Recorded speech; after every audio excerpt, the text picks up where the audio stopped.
Ay, jaga be ping, eran Daniel Jamadul. Ran chola deng ma upan andi juer ban, kwaya thoj ban, inga dier. Kwaya ga pion jale, aya ga nyi. Kudogi tira baju wel, dogo ni mi yen ga chaga belewe. Ya kan chote kubajalo ben. Payam jale, una yin mabier. Agwa mwenda banu dunyenda gina lana yang gigan gere wadi bai panen rojol liuri razo we abayog unu banya liro nyuana lamda babi were wadi bai airando me ganyi me jengwa jong yong gojo je go me je bula chula belel minje liar ga chini nyub Kuran baban dunya na gina lama yang gigan gere wadi bai panen rojol liuri razo abayola unu banya liro nyuana lamada babi were wadi bai airando me ganyi me jengwa jong yong gojo je go me tie bula chul belel minje liar ga jini nyub Unu banya yi adro jale unu darin magire banya yang gemawalwa yaramu agonga dit kuma ngwangedeng kunyale jabuti boga kun bukon muk unu banya yi adro jale unu darin magir banya yang gemawalwa gur yaramu agonga dit gemarinedeng kunyale jabuti boga gun bugon muk unu banya yi no mejale mudarin magire banya yang gemawalwa yaramu agonga dit kamangwangedeng unale jabuti oga gun bugon kwa mwanda banu dunya na gnalanga yang kigani gere wodi bai panen rojol liuri razo abayog unu banya lira nyuana lamada bapi were wote bai airando meja nyime chemwa yong yong gojo dije gonme ye bula chula bulwe gijeli arga jini nyub Jong ma jaga godiri jagon me tieg bula chula bilel minje liar ga jini nyub una banya ibanum da jale mudar makir banya yang kemawalwa yaramu agonga dit kamangwangedeng ngale jabuti ga kun bukomuk una banya adro jale un mudar magire Tunya banya yang kemawalwa yaramu agonga dit kamangwangedeng ngale jabuti ga kun bugon muk de game dong ni daya un moyin me bior bayam na jale akum wel bay undan we yaru ni dier garan we abayuk Nong welu kor jagir yo yang dan gemeriar undan we garu nyidier geran we abayola Nong welu kor jagir yo yang dan gemeriaran ya ana dopo we torik ana koranak iyo kume pandane jalang yan we dua muda digayure kala we gugaki ni kenok Mudar banya tonga yang amuangan walan Pito makure ganje gaya dur Kubuwe gamuj awanit kudana penyerit Madinge webek abadiar poriak O kume pandan Jalang yan we dua mut adiga yure kala we gugaki ni kenok Mudar banya tunya yang amuangan walan Hitura kurigan cebe kaya dur Kubuwe gacur awanit kudana penyerit Madinge we muj abadiar poriak O kume pandan udagame tong ni daya unayin mabior payam na ijala kum wel bai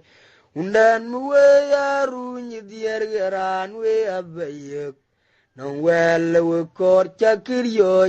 yang dan gun malit undan muwe garu ni dier geran we abayek nong wel kor chakir yo yang dan kemariaran dia ana dopo gulik ana koranak hukum pandan digang we dua mut adigar yo je kala we gugaki ni kenok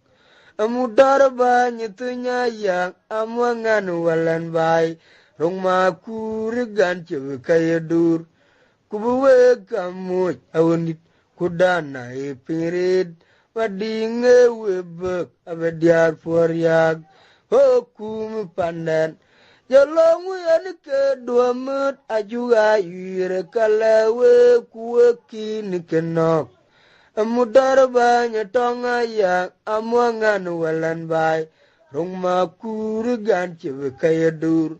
kubuwe gamu awanit kudana pirit madinge webek abediar poriak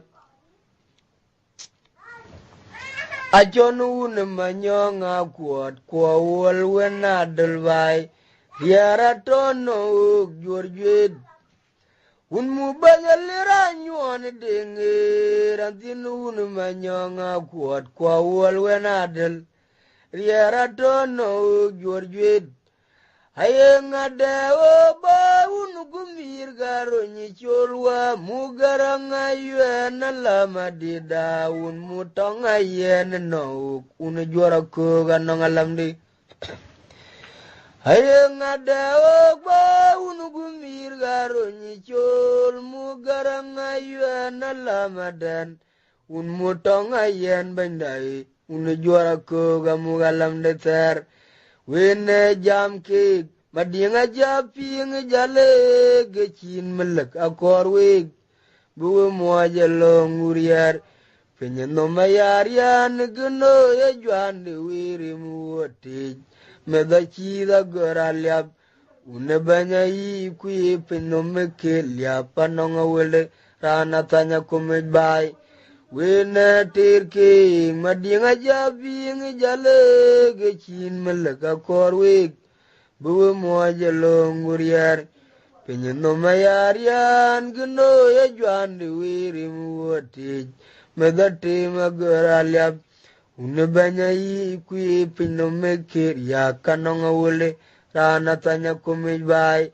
Wena tirke Meda japing jale gichin meleka korwek buwe moja long uriar penyeno mayar yan geno ya juan de wiri muoti madinga chida goralyap une banya yi kui penyeno mekir ya kanonga wole rana tanya kumet bai un mu banya liranyon denge ya chono un manyonga kuat kwa wol wenadel Riara tono bajud Ayang ada ba ungumbir kwaro ni cholwa mugarang ayuan lama tiada un mutong ayen no un juara ko ganong alam de ngada ba ungumbir garo nai mugarang ayuan lama dan ban mutong ayen no un juara ko gamugalam de bai Wena tirki kan wok ping jale wen chin meleka korwek buwe moja long uriar kupeno mayar yan geno ya juan de wiri muoti madinga chida goralyap une banya yi kuye pino meker ya kamuga wele rana tanya komet bai Wena tirki kan wok ping jale wen chin meleka korwek buwe moja long uriar penyeno mayar yan geno ya juan de wiri muoti madinga chida goralyap une banya yi kui pino meker ya kanonga wele rana tanya kumit jauna in mabiora koryo wel nyope lweda konaki kudeng lon manyun achor jari rare da jengere yar bete gundan anye majunywa gurumu wuna tiana mwiran panan ngunamal Jauno in mabiora koryo wel nyope lweda ki kudeng lon manyun Ajor yar yarare da jengere yar bete gunda nanyi majunywa gurumu na tiana mwiran olwad wenaki gudeng lonu manyun ajor yor yarare da jengere yar bete gunda nanyi majunywa cabang na tiana mwiran timir yar buat zelantek Anarar por anagaji viliji gugi pinome jeliab pinome geje agadon diau yin ma pulin mat tualu gei mangungeding yara baranyen bungaloga di lante anarar por anarar viliji gugi pinome jeliab pinome geje agadon diau kuma pulin mat tua luga iga nimdiang biara baranyin jauh nain mabiara igoryo wel toba lwa wenaki guding lo namanyun Chorjar yarare da jengere yar biti gunda nanye majunywa cabama una tiana mwiran ulwa da konaki guding lo namanyun Ajor ya morare jengere yar bete gunda nanye majunywa gurumu na tiana mwiran timir yar ngaloge di lantek anakaj buara narare viliji gugi pinome jeliab pinome geji agadon diang yin mabelin mat tualu gei konim diang tiara baranyen Bungaloga di lante anakai buora narara viliji ugi binome cheriak binome geje agadon diau yen mapelin mat tualuga igarin diang riara baranyen ajar je pilanywa igenaner lilit Romgitio manyen dalagun mulal gumakudit Rodi chen nyekir torba uneria chadun umawud gupanter gumangwik Rodi ya pilanyo yegnana lili Romgitio manyen dalagun mulal gumakur Rodi jen nyekir torba uneria chadun kumawud gupanter kumangwangedeng Anjela paravaj Ana wiro rana nongman Nanchiran gwega bayi Romdan majok Warwaran ukor Webi yugengap Tebi jenyari na wik Niwe nyup Ana chadwi Ana ngajbo Ana nongman Anchiran gwega bayi Romdan majok Warwaran ukor weko biyugengak Tebije nyari nawik Niwe nyup anache chadwe Rudiya pilanywa yegunane lilit Romgetyo manyen dalagun mulal gumakur Rudi chen nyegera torba unaria jadunu mawud gupanter kumangwangedeng Anjela poravaj Ana wiro rana nongman Anjiran gwega bayi Romdan majok Warwaran ukor weko wiyugengap Tebije nyari penwik Niwe nyup anache chadwe Anangan rana nongman Anjiran gwega bayi Romdan majok Orang ukor weko wiyugengap Tebije nyari nawik Niwe nyup anache chadwe Unijwe dunda jirale banganye Win peno geliwa dimujik mudim da kwanya nuran ye wiriya ranu koruna ngalia de rani to kuga kewo chut undo jira lebangenye winpe no gali wadin munjek mudim da kwanya nuran ye wiriya ranu koruna ngalia de rani to kuga kewo chut Maun waran dia do po di Nigeria to lanang inebi o gujalin biranum dian o win pain mat yandan kama wala request kwaun waran dia do po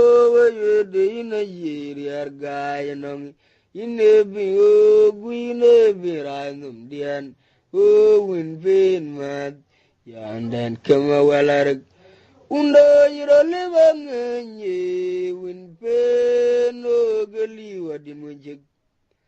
uni jwaruna yirani bayode jungbe no gali wadirwa mudim da kwanya nura tuwana demu eriyan ranu korawana ngalia derani tau kuka keo chut Ina wuna waran dia do bo dore ina yiria tuol nong ine piu kuine birai num dian o wun pain mat yandan kama wala request ina wuna wa meda do bo di ina yiria tuol nong ine piu kuine birai jalin bin duori ine pintul num dian Oh, win pain mat, yandan kama wala request. Oh, ga yeru yedu gula yang atwa din monagar udunya nado yano gwayo janya wiri wati vai. Ala nado bulu me kibimi de jong no. Oh, ga yeru de tuar gula yang. Adua din moyagar udunya nato yano gugu janya wiri wati halama do julume bimi de jongno taliwa jogo da palawa bariala nyuwe gana nyara yang na chirarefin ana yela po kabadonyi wini japin wunyal ajamalawa wa norier Echor agun malit balun wa dalpin atarnya kulet daliwa jogo japalawaj bariala nyuwe gana nyara yang anjira refin ane ye latpo kabanyira ni jabin gunyal ajamalawa wa norier kechor agun malit balun wa dalpin atarnya kulet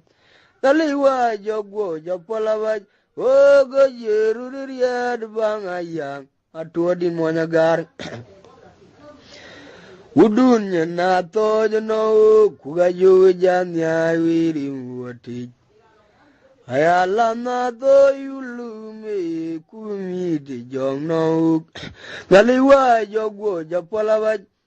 bariala nyuwe gana nyara yang anchira repin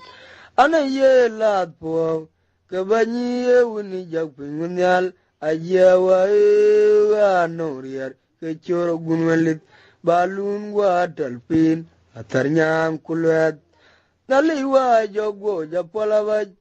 bariala nyuwe gana nyara yang ana chira refin ana ye latpo kabanyi wuni jakpin wunyal ajamalawa wa norier kechor gun malit balun wa talpin atarnyam kulwet o agora bodi joge agudun kinoran korin unagun magong abebat gurana tununi Kwaman beker no me unre ga indi de jale bai banda gato udunyen kwanorier o gorai bodi joge gutin kinoran kori unagun magong abebat grana tununi kwa mun bakar no me unire da indi de jale bai banda gato udunyen kwa norier uni wala mol woda yurgi chilo wayanda na ogok kare malugeri lewe chiru lomti buyo kagaramat uni banya yi norier kubanya long nauk nyalenya wiya wiyan gwa cholaw rando bedai nyin yom nyin geryoj uni wala mol wagi woda yurgi chilo ayanda na ogok kare malukeri lebe chiru longti buyo kagarang mat uni banya yi norier kubanya long nauk nalenya wiya wiyan gwa cholaw rando bedai nyin yop wo ko kwempo di choge agudhi nyiki noran kore unagun mago ngabe bat kurana to nuni kwa mwan beger no me unire da indi di jale bai banda gato udunyen kwa norier uni wala mol wagi woda yurgi chilo yang da na wagok kare malugeri lebe chiru longti buyo kagarang mat une banya yi norier ko banya long nauk nalenya wiya wiyan gwa cholaw ando bedai nyin yom nyin geryoj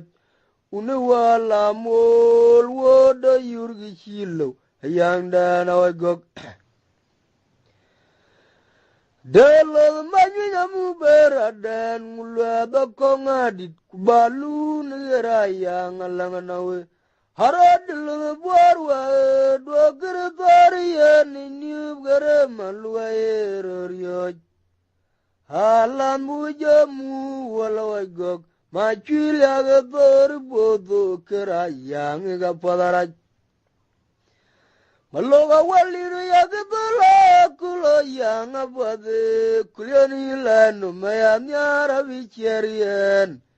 dogan yop chabo undane dong duwe undawi yagini bachol magumagur garanga de dolul banyuriar kemarianwa pinomatiap cho ajur pe na chiake chalul bany do udawi yaninyu Achol magumagur garanga de dolul banyuriar kemarianwa pinom daga tiap cho ajur pe na chiake chalul bany ana jiria ana ke jukwal jok pane jieng ana jilwa yaran yobe jo namugalanden makurwa ana jiria nyeladin ye chola yogeruan ana yiria ana ke jukwal jok pane jieng ana jilwa yaran yobe jo namugalanda makurwa ana jiria nyeladin ye chola yogimen ana yiria ana ke jukwal jok bai ayang lobu mudi janyu walan kudinga gun mading achar leba cha du dunyine gojatye yepana ni jeng chi chulya bi ini changaran biru chut Kwal gogaru lo di de babin ge nyirien kwa chiriar nongig anyil gogaru lo yog le babin ge nyirin kwa chiriar nongig yara adin zatono pinye bane yiga twanye pinye dukeliab ade yu garai bua diriar nyin uga go garamat Jinya chul walan caranok ton piag Pinya bane yiga twanya yi pinya dukeliap Ajalu garai po diriarinyin Uga go garamat Jinya chul walan cararui ton piag Pinong bane yiga twany Merira unda na jidya pinya lewala wagi yede Dugwanya chirom tio Baja ping wo ko cheng bai wo tera yang Merira unda na jitye penya baja le wo gi de de konye ni chirom tio Bagi ada rogo jeng bai wetera yang no do wara biolu wa uda ke no gobde no go ku mun chirem jamar jaton go moja mugalam ana monya rom nge jekur weli anyara muga wela chirio yago una de da jindori gumali ton chenmat Dunu war biole wa udaga nom gobden go kumun jirim jamar jaton go ton mugalam no monyerom ngi jikurwili anyara muga wala cherio yagde da jindori gumali kwa chenmat korwa biolo udaga nom gobden go kumun jirim jamar jaton go ton mubai no monyerom ngi jikurwili anyar gitu nya cherio yagde da jindori gumali kwa jen rira unda ni jidio binyile wala we gide de kwanye ni chirom tio bagi ya doru go cheng bai we tira yang aje chir gide de kwanye ni chirom tio baya doru go cheng bai we tira yang no Koi war biolo udaga no gobde no go kumun chire mamar jaton go ton mubai no monyerom gi jekorweli anyare gi tenya chirio yagde da jindori kumali kwa chenmat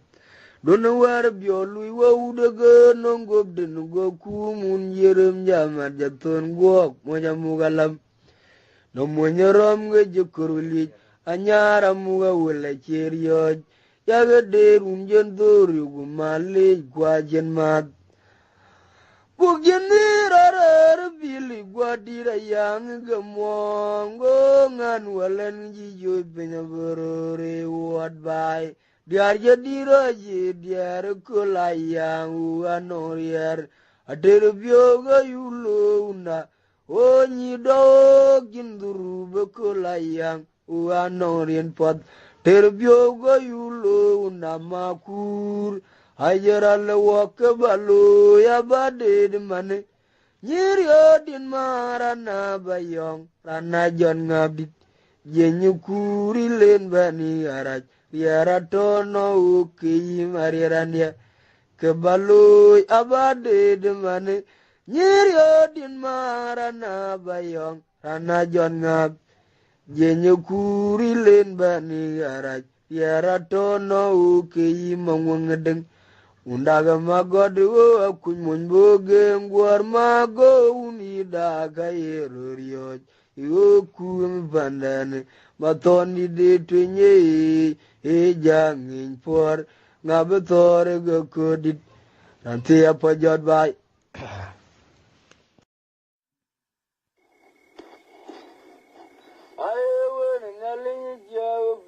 na chule jiruano ato pinam kayunguan machoran ya ajong malal tanti nyara majan kalbi tori ni mani chilwai meriare gaini jario jiton chi jayong pinam ajong malal tanti nyara majan kalbi riari ni mani chilwai Meriare gaini jario jiton jijagare pinam ayewin naling chiaw pindan achule jiruano gadiare pinam kayunguan machoran ya ajong malwal tanti nyaro majan kalviriari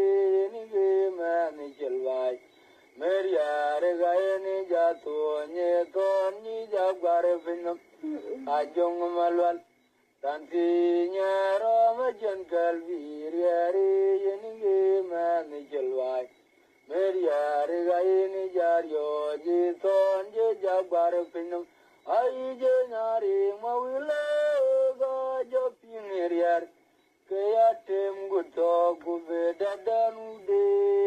Kiga banya yelongo Oga raja gujuda lungamanya gutiman kur Utiga jeda jariyar yang abitergu yang adamalamda aije nyari mawile ga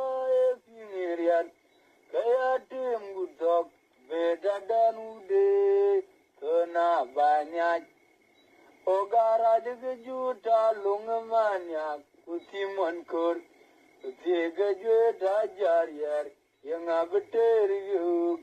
yang adamalanda ayatunya dengit oh ton cebang nembai wencin mariana deng aku nyagang mat kurugan ajen po adiar lo mama kwanywa kemije dingi nyenau nyen charagangan ayatunya dengit oh mor cebang nembai wencin mariana deng aku nyagang mat kurugan ajen po adiar lo mama kwanywa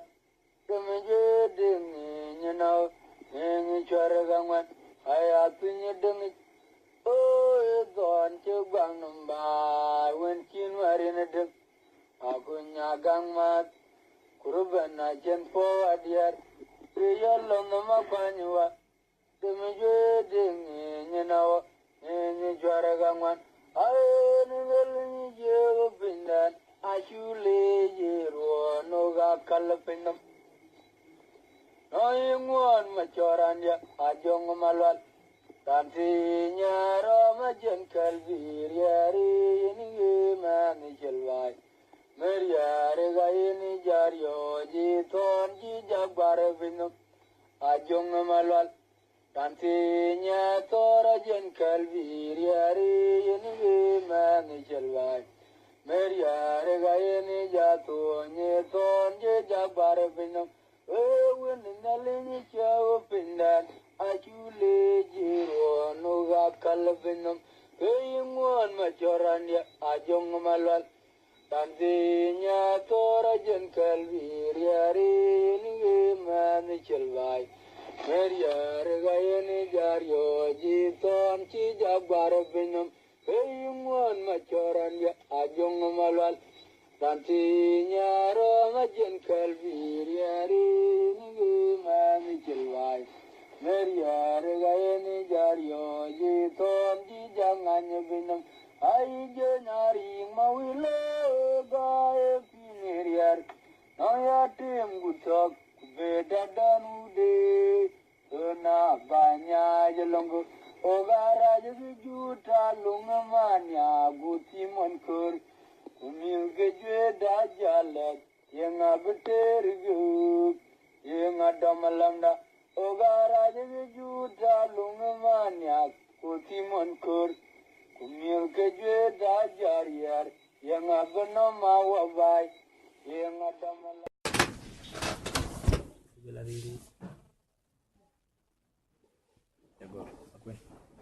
ran kirene president athoj ane chola jamadul ange president diar kumpanan ban kana ba piemwaya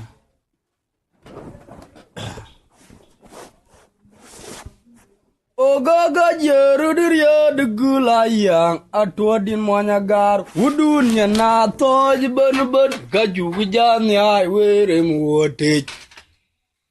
ala na toj buku me bimiri jogno Oga jerudiria de gulayang atwadin manyagar wudunya na toj kaju janya were muote vai Alama to chulume kibmi de jogno naliwa jogo japalawa baria la nyuwa gananyara yang anachira repin anajela po kabanyi rani jabingunyal achiawa oga noriar kechora gunmalit in balun gwa talpin agunyang kulwad Naliwa jogob japalawa baria la nyuwa gananyara yang anachira repin anajela po kabanyi rani jabingunyal achiawa oga noriar kamala gunmalik in balun gwa talpin agunyang oga jerudiria de kulayang atwadin manyagar udunya natoj Ega jugu janya iwere mwote vai Ala na thoj buku me kumi di joganog Naliwa jogwob japalaban Baria la nyuwe gana nyara yang anachira repin. Anajela po agwanyi yarani japin gunyal. Achawa ga noriar kechora gunmalit. Balun watalpin. Gunyang kulwet. Naliwa jogo japalawaj. Baria la nyuwe gana nyara yang anachira repin. Anajela po Kabanyi rani chapin gunyal, achewa ga norier kechora gunmalit, balun watal pen, gunyang kulwet. Janyuna yin mabiura yi koryo, wel nyopi lwag wenake, kudeng lon manyun, roti kwari rari da jingere nyobe tigi unden, kinyima junywa, gurumuna tiana moiran.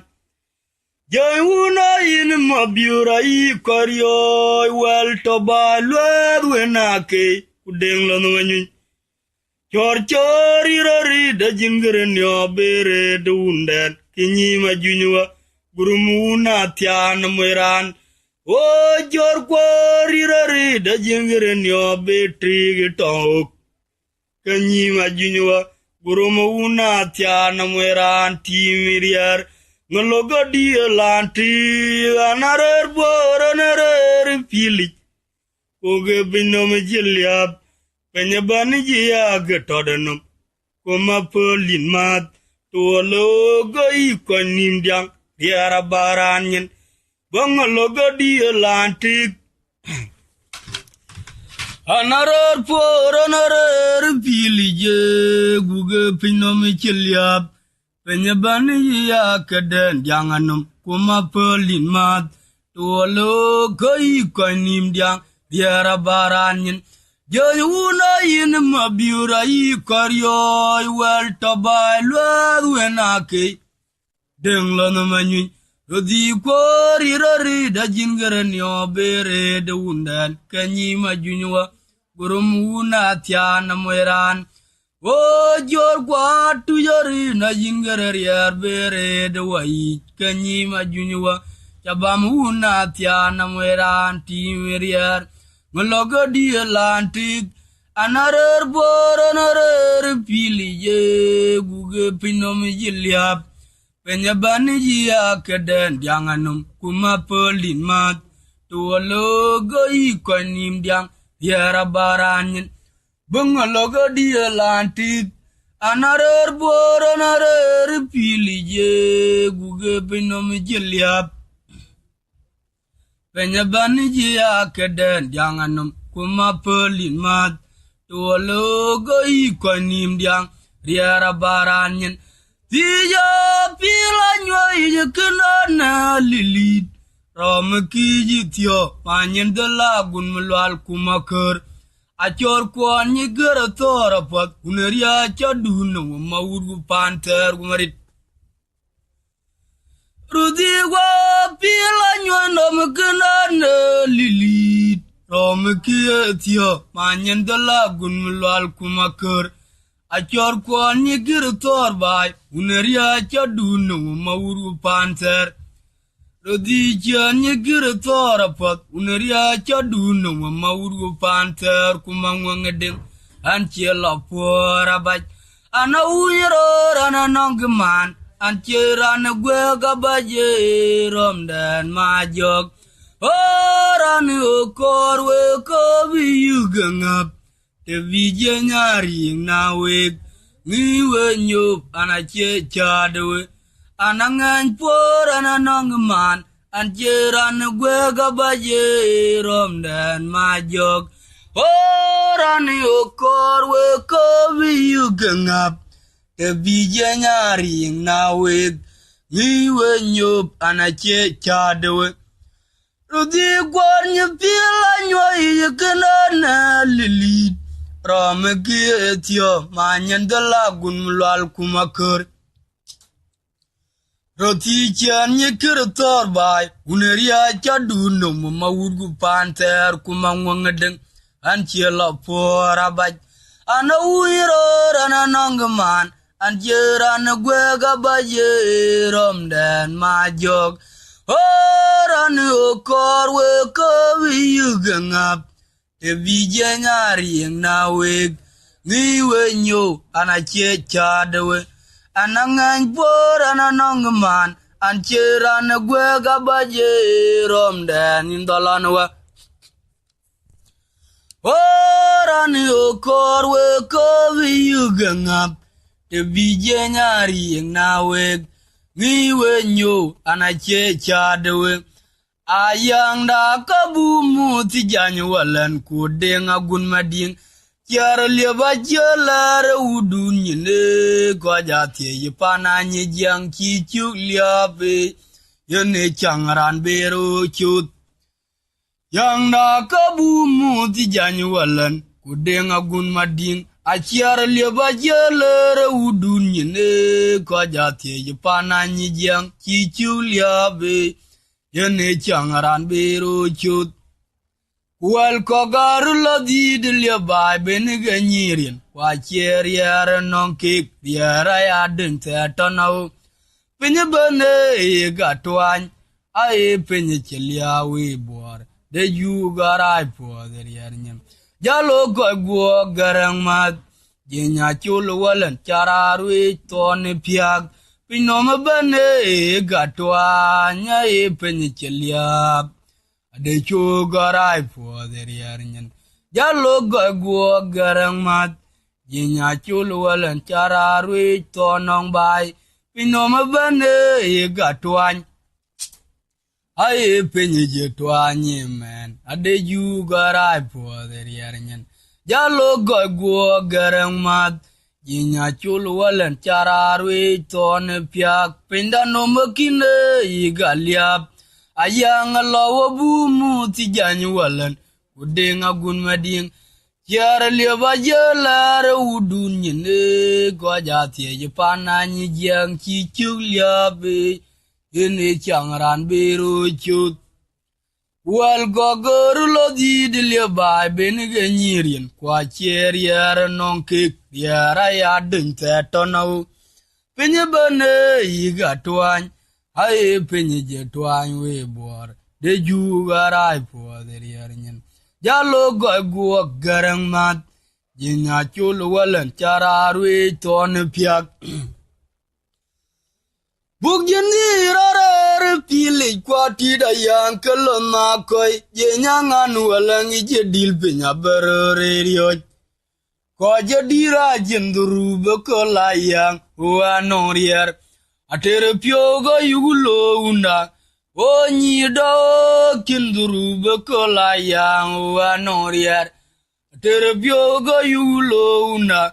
Gudiar jedira jediar kola yang wanorier. Atere pyoga yugulo unda makur. Deng majagarer pili kwa tida yang egamwang. Remangan walan ngiji choy penya barore rioj. Kongwana chenduru bekola yang wanorier. Atere bioga yulo una. Onyido kinduru bekola yang wanorier. Atere bioga yulo una makur. Nora lewake valo ya bade de mane. Nyiryoga din marana bayong. Rana jon ngabdit. Jenye kuri len bani garaj. Riara tono ke imang wangedeng. Undaga magodo akuny mon bogeng. Gun mago undi da kaye rorioj. O kumi banden. Matondi de twenye chuok min por. Ngabetore ge kodiran ya. Ranti ya pajot bay ke baloy. Bade de mane. Nyirawe din marana bayong. Rana jon ngab. Jenye kuri len bani garaj. Riara tono ke imariran ya. Undaga magodo akuny mon bogeng. Gun mago undi da kaye rorioj. O kumi banden. Matoni de twenye hejang infor. Ngabetore ge kodiran ya. Ranti ya pajot bay. gijibalo kugana binyi welnyap waralonda na dil binye makur kwa jong pore waga charalewe timiriar gijibalo kugana binyi welnyap waralonda na dil binye o makur kwa jong pore wakumarian mad anajalo yaranyobe jo namukalandan makurwa Lantin chirpo lantin ye chola yokimen ana chiria ana kichikwal jok pane jeng ana joliwa yaranyop ujo namukalandan makurwa ana chirpo lantin ye chola yokimen ana chiria ana kichikwal jok pane jeng ana joliwa yaranyobe jo namukalandan makurwa Ana cheat polantin ye chola yogi man. Ana yiria ana keju kwal jog by. Bara gijibalo kugena binyi awanyap. Waralonda na dilbin. Umakur kwa jong pore wakumangwangadeng. Ana jelwa yaran yobe jo namugalanda makorewa. Ana chiria nyalantin ye chola yogi man. Ana chiria ana kichukwal jok pane jeng. Ana jeliwa yaran yobe jo namugalanden makurewa. Rando chit polantin ye chola yogi man. Ana chiria ana kichukwal jok pane jeng. Ana jeliwa yaran yobe jo namugalanden makurewa. Ana cheat polandin ye chola yogi man. Ana yiria ana kejukwal jok pane jeng. Unda jirale bangenye talpena o kaliwa din munjeg. Unda jirale bayode talpena o gagara din munjeg. Mudim da kwanya nuran ye gerier. Rano kora vananga liya derani Uga ken wechut Mauna wa ina dobo withori ina jiria tuwala nongi Ina piyo kujalin piyo numdian Oga win pen mat Yang dan kama wala rekwet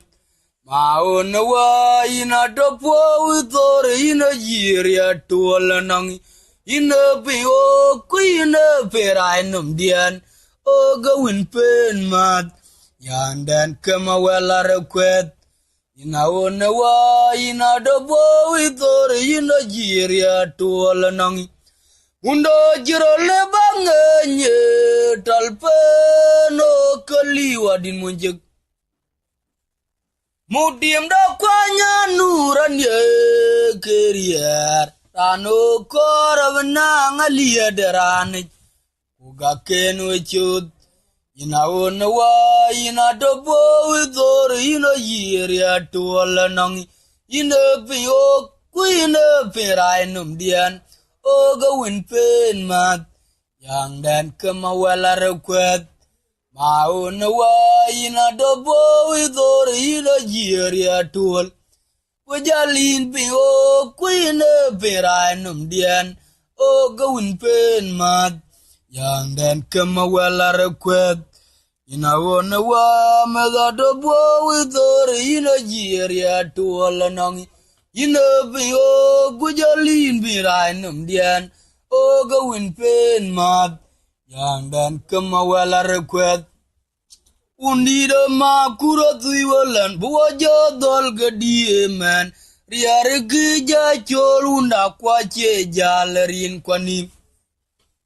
Undida makuru duiwa buwa jodol gadie man Riare gija chol unda kwa che jalerin kwa nim Ma wel wenu kuro ganorier Kume itor che chir goitok yela dede gonyene pat Kume yeram yugu chol kada unu piawa Tana unda bagor kuna udingu Penya jiro la gera yang je wenu walen Mwakala mapat kerem maluku magira ya. Rana unda bago na uding penomero lagera yang bakan walan mwakala mapat kerem maluku magira ya. Undi dama kurduiwa boja dolga dieman. Yara ki jo chol unda kwa che jalerin kwanim. Ma wel win kuro anong rier. Kume idor je chir goitok yela ded ganyen pat. Kume yerom yugu choy gada unupiawa. Tana unda bagor kuna uding pinomero lagera yang. Bakan walan mwagala mapat. Kere maluku magira ya. Rodigo coach for a kulaya, a chonorier, ma well guajung for a while, will a young and now. Roding one I chew belong a young, a general benue, Tim Jolway get it. I land and cheat your man and now. Rodiqua coach for a kulaya, a chonorier. Ma wel gwa jong por wa lula yang no roti wana chu chu belong ayang ajen generiar beniu tim jol gwa igeti ayalandan ki jor man no kani yar yer panato kabuliap kemonchek adal beno ajia lin gola nyin pan junub ko dite ngwarali Yaunda ni wa makur kumarierania keni yar yer panato kabuliap kemonchek jungpe ni wogo jia lien gwala nyen pan junub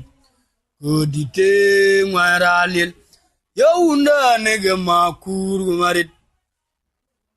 chawa chadek adega che jonjen kartala lum chawa nyen biora ja chot ane gede ga mi ore jan o jaga in ga lo jaga cha de gin ga ina chola deng mo an betung mi ore bata wo wer ga chan be na be pinga lula yaran ma te ba je lui ka ga ya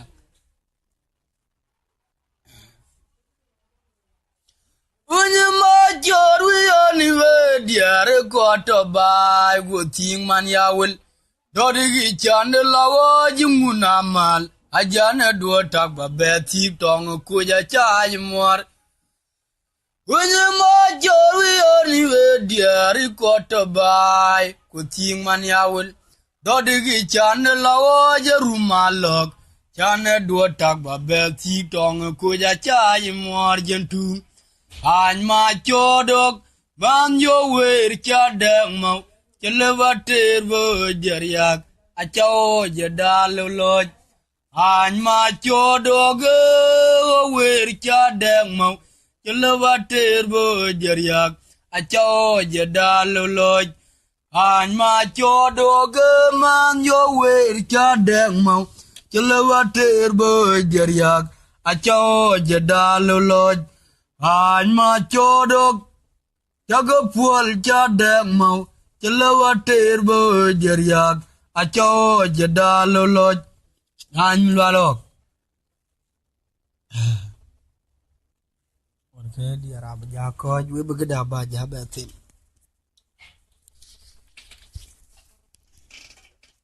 chene nyana lo te bun maga lo le chagur nyana chagur pa nyana na kena lu da no kena lu to kena maga gawo jen ni magaw yin password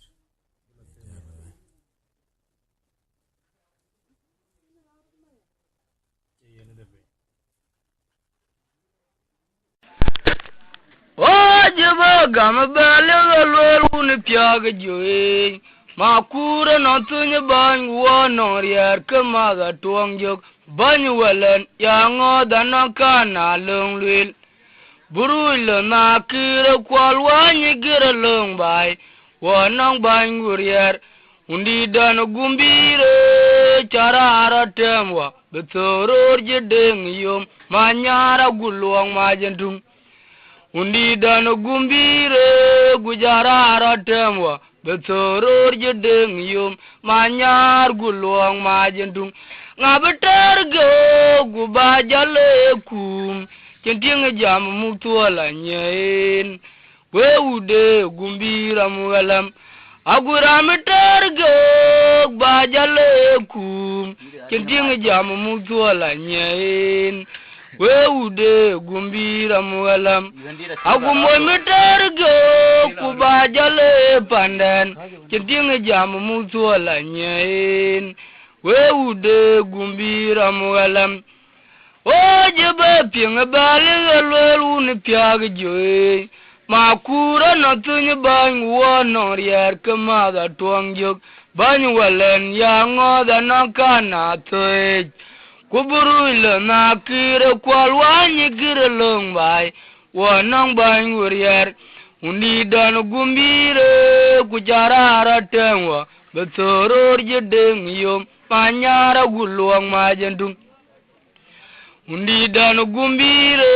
gujarara tengwa betoror jedeng yom manyar gulwang majendung ngabeterge kubajale bandan nyeding jam muzuala nyen weude gumbira mugalam aburam terge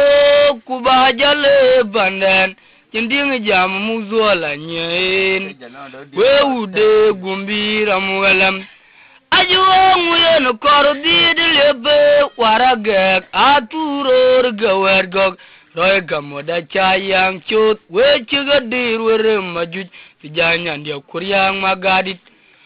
parang yen kordi lebe waragek aturor gawergok roy gamoda chayang chut wechiga dirwere majuj tijanyan dia kuryang magadit kejemwagu kebelar udun nyenongare kwet anong ton ya nyare no kuli wachol majuj medaku matu didega yero ryoj alirian ge pinno meben mat kwajen ton ya did kejemwagu kebedo udun nyenongare kwet no mor ya nyare no kuli wachol majuj medaku atu didega yero ryoj alirian ge pinno meben mat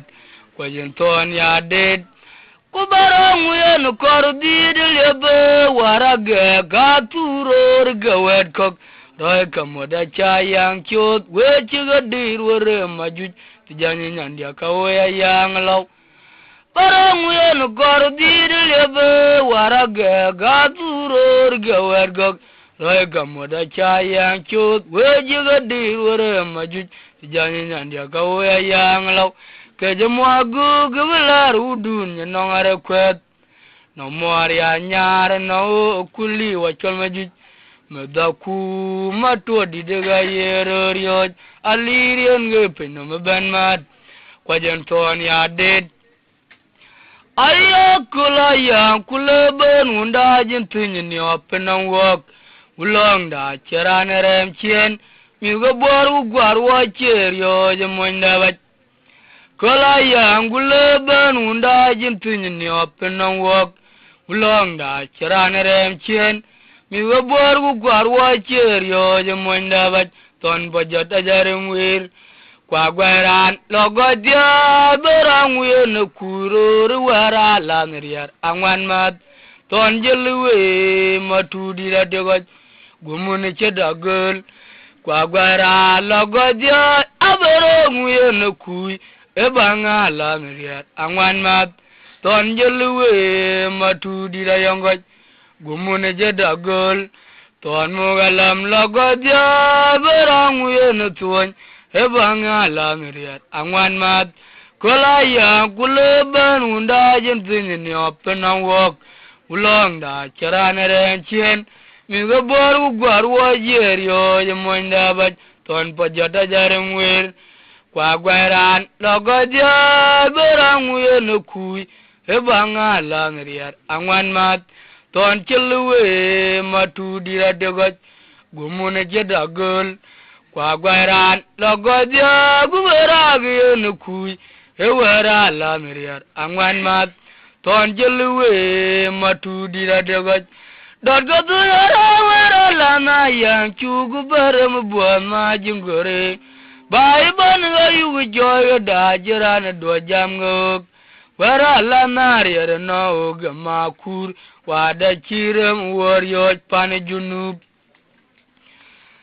Orori guara lana yang chulurum buon ma jingore. Bai ban you with joy dajiran do jamgo walk. Wara lana no gamakur wada chiram warrior panajunub. Tandaka muvi doruma jujera kunyma naram. Tane jamno chirina yang kona fi nonli wa go kum unedinga bor. Alandaka muvi doruma jujera kunyma naram. Tane jamno chirina yang kona fi anonli wa go kum unedinga bor. Alandaka muvi doruma jujera Parari dakiro lana yang chugu parem buana jingore. Bai ban yu joy da chirana de jam walk.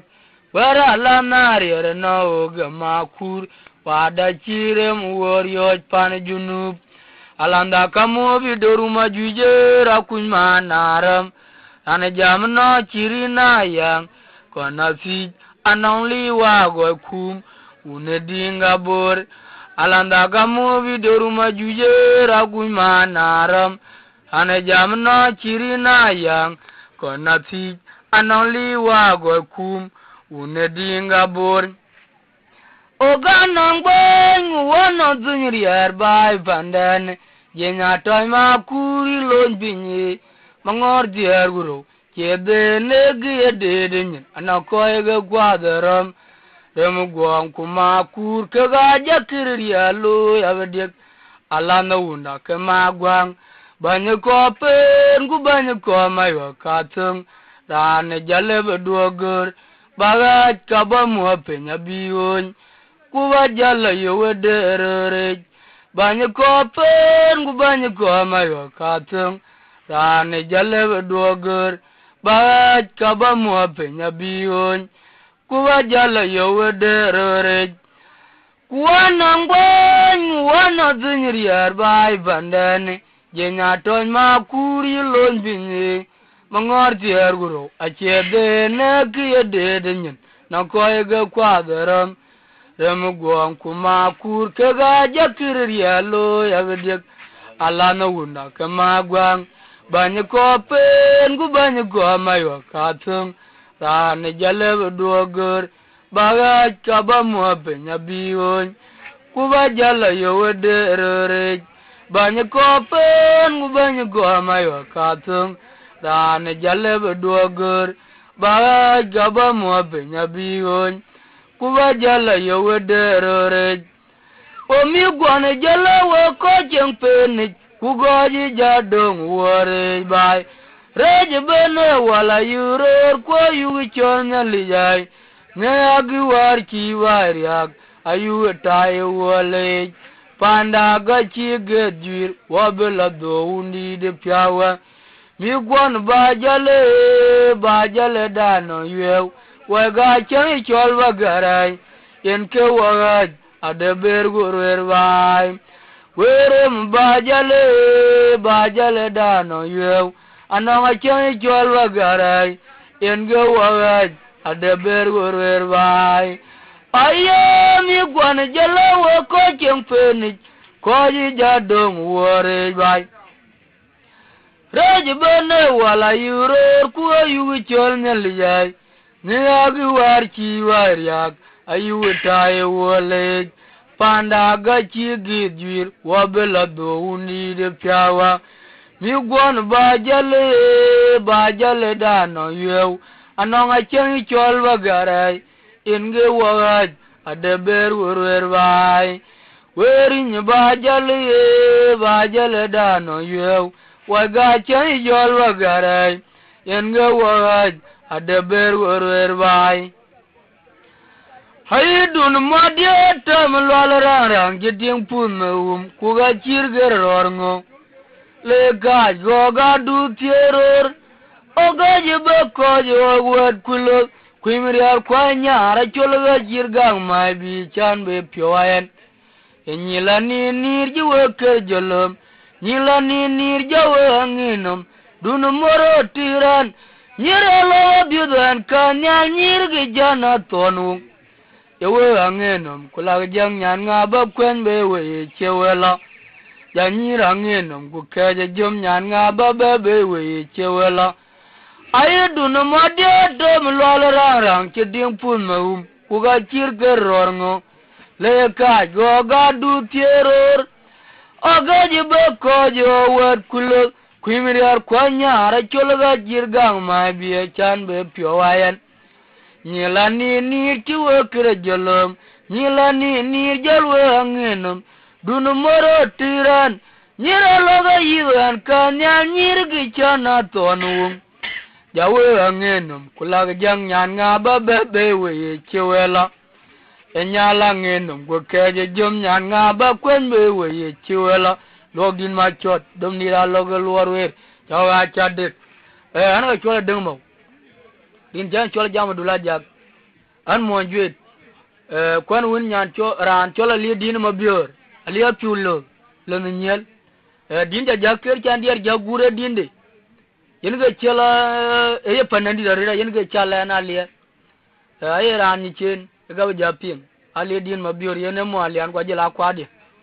yen ge chala yan ket gan yepanan adin de ge kirne chane ran pe da ru ge ket ga yen ja jam gulu le nyano ba ja kwen be wi weni moroti ne ko ja ga li di de bet akena ba ja pingu ya kwen ge chok ga ran ka do ma lo gan pe da re ya kwen ware fanan ran kire ne chola jamadul rin cha kwani chola deng mau chawa cha de aware an ke de kaga yang ka ten kaga yang ato ke kar juit kudin ba kire ne kam da liao ku jela chier kana ba piwa ya ba ka te de tok achane din udun bai long rier mirer gana ne ran to chola rum der lo riar jo ajak ran to chola no keruti ga ruti cha ruti acha be queen ge dia kedaman berjal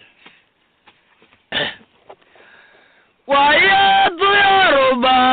tunyalong ayang kulong ge bayar ge kir penyebana kirni alendid mechia kume to bor kangaro no kirlong ayang kulong ge bayar ge kir penyebana kirni alendid mechia kume to bor adondan Moya liawe John ngab moya jere yebe kum pandane elong banga yang moya jang mapodite yang wane jonga chul kirire kanti ganongine etomi gabor moya liawe John ngab moya jere yebe kum pandane Atonya banga yang moya jang mapodite yang wane jonga chul kerire kante ganongine etomi gabor waya kangaro no tunya banga yang kulong bayar gekir penyebana kirni alendid mechia kume to bor penye kirni alendid mechia me to bor adondan moya liawe John ngab moya chere jebe kum pandane atonya longa yang moya jang mapodite majung jonga chul kerire kanti ganongine tomi gabor moya liawe John ngab moya chere jebe kum pandane Tonya banga yang moya jang mapodite yang wane jonga chul kerire kanti ganongine etomi gabor Ayang da kabumu tijanyi walan kudenga gun mading charle wachete ga udun nyene ko jatye japana nyi jang chichuk liape yene changran biru chut Kuel go garo la dir li bai ben ge pingrin kwa cherier non kik riera ya den ta tono pinyikile yiga twa nya e pinye twa war ade chuga nya po serier nyen oga go go garang mad yenya chul walan chararwi ton piak pinomikile yiga twa nya e pinye twa war ade chuga raj po serier nyen oga go go garang mad yenya chul walan chararwi ton piak Matur mangu ogaji jana twany pinyaga yen wayor wonyop Waye matur on be ogaji jana twany pinyaga yen wayor wonyop Undi di jwer gin gala dogani obdum zaron Yena yalan tormu kwanye atoj benau Unda wagarangu makur gwa chol wakudi ton mubai Araya redan chiron ji piro nya akugo kin wen toge magode wen ulan ya Ayang atog manyok inwala molgdani yariera chen manyen una wagaram guma kur gwa chol ku dir mubai Araya redan jiron ji piro mora akugo kin wen toge magode wen ulan ya Ayang manyok inwala molgdani yariera chen manyen matur mangu ogaji jona twany binyen wayor wonyop undi di jwer gin gala dogni ubdum teron yena yalan dormu kwanyi atoj benno unda wogaram guma kur gwa chol wukudi ton mugalam Araya redan jiron ni piro nya ya gugo kin wen toge magode wen ulan ya yang adog manyok inwala molgdani yariera chen manyen ken ya buko dinen ya galene e kam da chier ku jela liaw ga ma chara ya ga dak wo e bor ku gato tiom no melong ku jela rier ke aga lul ke din na galane dinero penya to anyare no wo ko e bor ber anget ko a chirgiran ti butol kriya gatul kaga beriyo grer kaga logo mogdiop kene yenga mana din ne ro chan penya to anyen ga wo perier din diak kulu tinten non ko ji piro ko nyai ke koki ke ga ga tonrat chan nan men chinomre da re dana tagdier ko yan wir ken ga yana lo ara ja re dan chiran chi piru jor charan chi piru jor ku koki wo ke ga ye ke choy magem koki mana diar ke gnu kan ye ko